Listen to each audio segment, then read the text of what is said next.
মমতা বন্দ্যোপাধ্যায় দিল্লিতে গিয়েছিলেন, একমাত্র বিরোধী মুখ্যমন্ত্রী হয়ে গিয়েছিলেন। তিনি বলেছেন তিনি সময় পাননি। আপনার বক্তব্য? দিদি বলেছেন তাহলে নিশ্চয়ই উনি সময় পাননি, না হলে কেন বলবেন? She needs to be given a definite time. 5 মিনিটে আপনি কি করে কথা বলতে পারবেন? আপনি ইন্টারভিউ নিতে পারবেন আর 5 মিনিটে একটা ওয়ার্ড সম্বন্ধে আমরা কথা বলছি কিংবা একটা topic, and she is representing whole of Bengal, so she should have been given more time, of course. 87 number ward কিভাবে সাজাতে চাইছেন?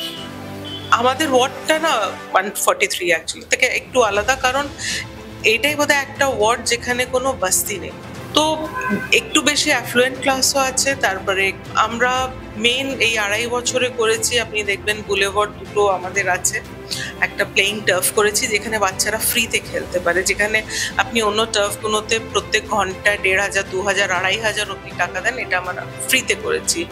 আর একটা সিনিয়র সিটিজেন পার্ক করেছি, যেগুলো CSR দিয়ে আমরা করলাম। এই দুটো রাস্তাগুলো ব্ল্যাক যে ম্যাটেরিয়াল থাকে, ব্ল্যাক টপের উপরে ব্ল্যাক টপ আবার চাপিয়ে দেওয়া হতো, এইটা না করে আমরা 5-6খানা রাস্তা পুরো স্ক্র্যাপ করে, পুরো বার করে আবার নতুন করে রাস্তা করেছি।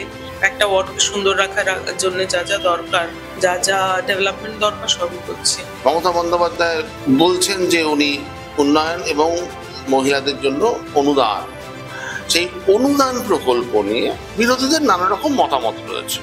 আপনি একজন নারী হিসেবে এই প্রকল্পকে কিভাবে দেখছেন? আপনি বিরোধী কথা এত বলছেন, তাহলে আমিও বলি।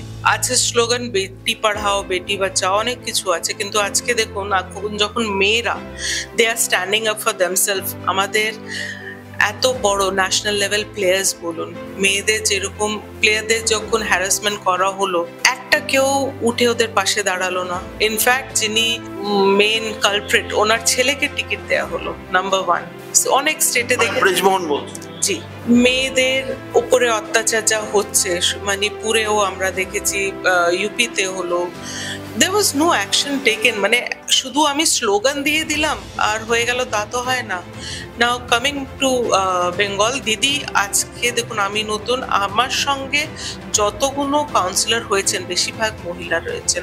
আজকে কি পজিশন মিনিস্ট্রিতেও অনেকটা দিদির এতে মহিলারা আছেন, তো উনি শুধু কথা বলছেন না, she is trying to uplift them also.